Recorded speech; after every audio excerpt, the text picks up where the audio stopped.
To Remembering Our Spirits from the book Around the Year with Emmett Fox, July 9th, 2023. Self-condemnation keeps us back. People who are honestly trying to follow the spiritual life often make the mistake of being too hard on themselves because they do not seem to be progressing as fast as they would naturally like, or because they find themselves repeating some old fault that they thought they had completely overcome. They feel discouraged and condemn themselves mercilessly. All this is foolish. If you are doing your best to use what truth, capital T truth, you know at present, you are doing all that you have a right to expect of yourself. Don't be impatient with yourself, but this does not mean that you are to be lazy or complacent. Handle yourself as a wise parent handles an obstreperous child. Kindly, patiently, but with gentle firmness, not expecting too much too quickly, but foreseeing inevitable growth and improvement. And all of you are children of the Most High. Psalms 82:6. I really like this reading. I, years ago, had a woman who was definitely a advisor and a mentor for me tell me that I was behaving spiritually prideful. I'm sure I shared this before. And if not, I'm sharing it for the first time. And I was so insulted that she could say that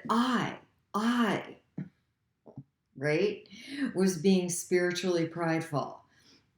I, who practice spirituality consistently and consistently. And so I let myself have 24 hours. I asked the truth to be revealed to me, and sure enough, what she said was the truth. And I realized that I can go to acting superior or spiritually prideful or in a superior way when I feel really afraid and insecure and vulnerable and uncomfortable in my own skin. Did I want to know that truth about myself? That I felt that way? That spiritual pride and behaving in a superior way was because of fear inside of me that I was continuing to hold on to? No. However, I also know that the truth sets me free, literally sets me free from the bondage of a ego fear-based mind and thought life. I'm so grateful, so grateful. Be gentle with yourselves. I still can get hard on myself. I just can. And thank goodness I have people calling me out and saying, you're human. You're human. You know, you're a spiritual being in this human condition. So let yourself be human. I also had to look up the word obstreperous. Now I need to look at it. Obstreperous. I've never used that word in my life, thinking I had an obstreperous child. And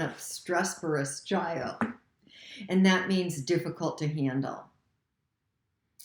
We all have an obstreperous child within us and can find ourselves behaving in a difficult way. I really love looking up words and phrases that I'm unaware of. That affirms to me my intelligence and that I am always teachable and willing to learn. As always, take the best for you. Be gentle and kind to yourself. Be gentle and kind to others. And the other thing I'm receiving is to be willing to be in the practice of non-judgment. And when you are in judgment or yourself of others, Here's the tool that I use. I invite you into this judgment, Holy Spirit, and I am grateful that you transform it into your love and your truth. There are times when I'm saying that affirming prayer 50 times in a minute, especially 30 years ago when I started this practice, when every thought I had was a fear-based thought of some form of judgment or condemnation of myself or others. You're worth it. Walk through the obstacles within you in the way of you remembering and having a relationship with the love inside of you that you truly are. I'm so grateful to be walking on this path with you. So grateful. As always, take the best for you and leave the rest. Have a blessed day.